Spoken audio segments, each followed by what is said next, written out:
I got to thinking about this whole situation today, and it is conspiracy theory gold. Like, no matter which way you look at it, there is just a built-in conspiracy theory. Let's take, for instance, the supposed shooter. You don't usually see people on the left dressed like this, do you?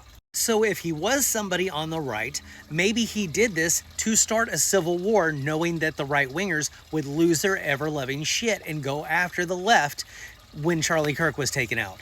Or he could be somebody on the left who put on this shirt so that he would look like MAGA when he was walking through the hallways. He was obviously a talented marksman, so he had to have some gun training. And do you think of the left wing or the right wing when you think of that? Because a lot of the conservatives I know think that the people on the left are afraid of guns and don't really know how to use them very well. As somebody who's been shooting for 40 years, I can tell you that's absolutely not true, but I know that's what they believe. There are rumors that there was Antifa carved on the casings of the shells whenever they recovered the gun.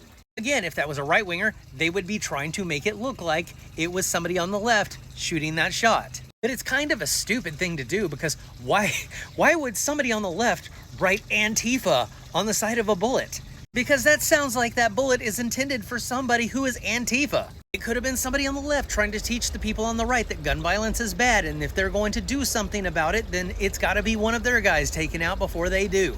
There's a lot of people posting about this guy who looks very much like this guy, and he just so happened to be standing right behind Charlie Kirk. So that makes it look like that could be an order from Mr. Strokey Pants. Maybe it was a cover-up. Maybe it was a way for Trump to push for more authoritarianism. You could make the argument that Charlie Kirk had himself killed to be a martyr for the cause. You see what I mean? This is just, it's a conspiracy theory. It's just wet dream, because you can make it literally whatever you want to make it. Oh, and if the shooter is never found, this will go on for decades. JFK and the grassy knoll, anyone?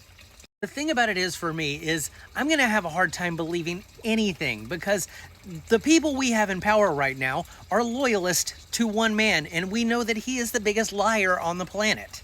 We may never get the truth, or we may have to wait 4 or 5 years before we start getting some investigations to start giving us a little bit of the truth. But all I have to say for right now is, if you're into conspiracy theories, congratulations. You can write whatever story you want here, and it's going to sound just as plausible as anything else. Oh, I hate this fucking timeline.